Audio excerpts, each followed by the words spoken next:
Ngembara anembus meta ngitung lintang sesulo padang rembulan tak goleki ana ngendi sifat derina tak titipi kidung teketek ing jangkung lelungitan lunglungan hang rerambatan amuswara sara hang renggen dewa tak goleki ana ngendi di panjerina tak titipi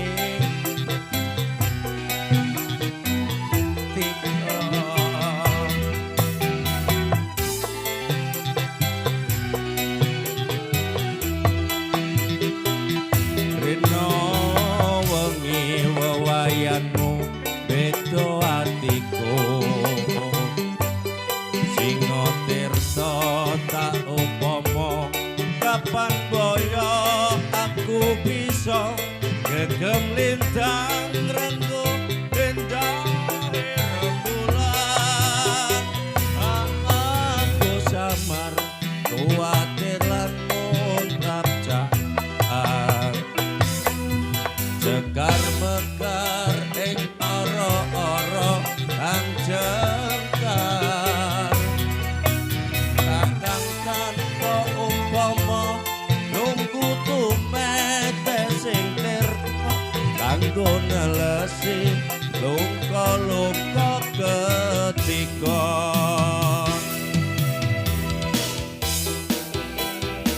Maharaja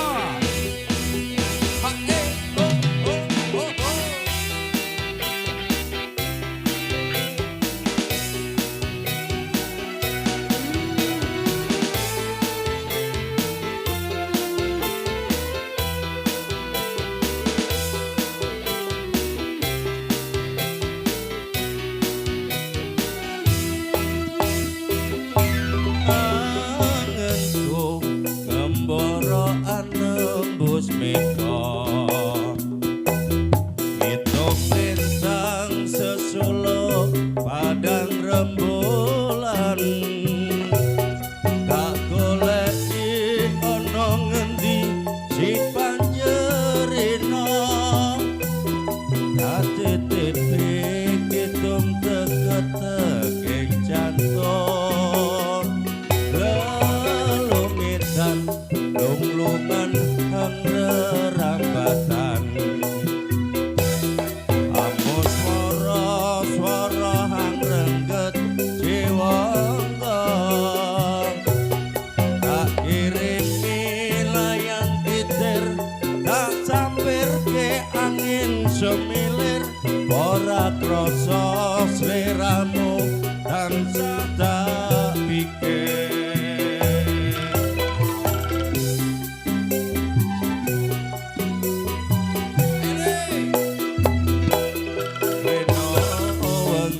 wewayanmu beda atiku singa tirta sak upama kapan boyo aku bisa gegem lintang renggo endah rembulan aku samar kuatir lan muntap cabang sekar mekar ing ora-ora kang jengkar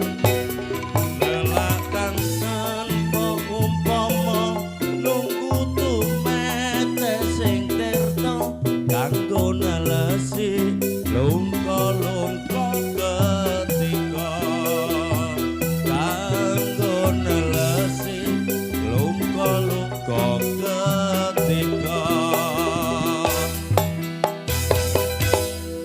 matur suwun Mas nggih.